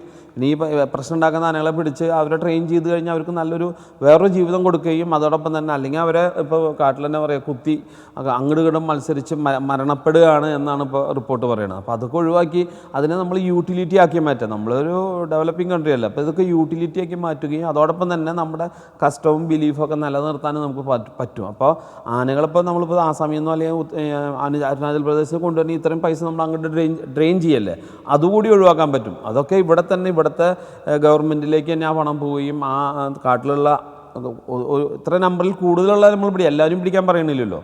ഒരു ചെറിയ പെർസെൻറ്റേജ് നമ്മൾ ട്രിം ചെയ്ത് പിടിച്ചു കഴിഞ്ഞാൽ നാട്ടാന നിലനിൽക്കും, കാട്ടാന നിലനിൽക്കും. അതോടൊപ്പം തന്നെ വരുന്ന തലമുറയ്ക്ക് എന്താ പറയുക, കാടിനടുത്ത് ജീവിക്കുന്ന ആളുകൾക്ക് എന്താ പറയുക, ആന ചാവുമെന്നൊരു പേടി വേണ്ട. കാരണം ആനകളുണ്ടാവും, പക്ഷേ ഈ കൊമ്പനാനകൾ മസ്ത് വരുമ്പോഴാണ് കൂടുതൽ പുറത്തോട്ട് വന്നിട്ട് ആളുകൾ ഉപദ്രവിക്കുന്നത്. അതാണ് നമ്മൾ കണ്ടുവരുന്നത്. അപ്പോൾ അതിനെ നമ്മൾ പിടിച്ച് കൺട്രോൾ ചെയ്യണം. അപ്പോൾ നോ മോർ ക്യാപ്റ്റിവിറ്റി എന്നൊരു വേർഡിങ് ഫോറസ്റ്റ് ഡിപ്പാർട്ട്മെൻറ്റ് ഉപയോഗിക്കുന്നുണ്ട്. അത് ശരിയല്ല. കാരണം ക്യാപ്റ്റിവിറ്റിയിലും വൈൽഡും ഒരേപോലെ ബാലൻസ് ചെയ്ത് പോകുമ്പോൾ മാത്രമാണ് നമുക്ക് നമ്മുടെ കഷ്ടത്തിനും ബിലീവിനും അതുപോലെ ആ ആനയുടെ ജീവിതകാലഘട്ടം കൂടുകയാണ്. കാരണം ഒരു ക്യാപ്റ്റീവ് ആയി കഴിഞ്ഞാൽ അതിൻ്റെ ലൈഫ് എക്സ്റ്റെൻഡ് ചെയ്യാണ് ചെയ്യണത്. അപ്പോൾ അതും കൂടെ കണക്കിലെടുത്തുകൊണ്ട് ഗവൺമെൻറ് ആ രീതിയിലൊരു ചിന്തയിലേക്ക് കടക്കണം. അതോടൊപ്പം തന്നെ നല്ല പാപ്പാന്മാരെ വാർത്തെടുക്കുകയും വേണം എന്നാണ് എനിക്ക് പറയാനുള്ളത്. നമുക്ക് കുറച്ച് സമയമേ ഉണ്ടായിരുന്നുള്ളൂ. അതിൽ തന്നെ നമ്മൾ ഒരുപാട് മേഖലയോട് സഞ്ചരിച്ചു. നാട്ടാനച്ചന്തം നിലനിൽക്കേണ്ട ആവശ്യകത, ഒപ്പം തന്നെ നാട്ടാനകൾ തുടർച്ചയായി ഇടയുന്നതിൻ്റെ കാരണങ്ങളെല്ലാം നമ്മൾ ചുരുങ്ങിയ സമയത്തിനുള്ളിൽ പറയുകയുണ്ടായി. മലയാളികൾക്ക് നേരത്തെ കണ്ട പോലെ കണ്ടാലും മതിവരാത്ത ചന്തമാണ് ആനച്ചന്തം. നമുക്ക് മലയാളത്തിൽ തന്നെ ഒരുപാട് വാക്കുകളുണ്ട്. ആനച്ചന്തം, ആനത്തലയോളം, കുരുടൻ ആനയെ കണ്ട പോലെ, അങ്ങനെ ആനയുമായി ബന്ധപ്പെട്ട ഒരുപാട് പഴഞ്ചൊല്ലുകൾ തന്നെ നമ്മുടെ മലയാളത്തിലുണ്ട്. ഈ നാട്ടാനയും ഉത്സവങ്ങളും എന്ന വിഷയത്തിൽ നമുക്ക് അനുയോജ്യരായ 3 അതിഥികൾ തന്നെയാണ് കിട്ടിയത്. Doctor PB Giridas, Shri G Rajesh Paramekkavu Devaswom secretary, പൂരപ്രേമി സംഘം രക്ഷാധികാരി നന്ദൻ വാഗയിൽ, 3 പേർക്കും ഹൃദയം നിറഞ്ഞ നന്ദി രേഖപ്പെടുത്തുന്നു. നന്ദി.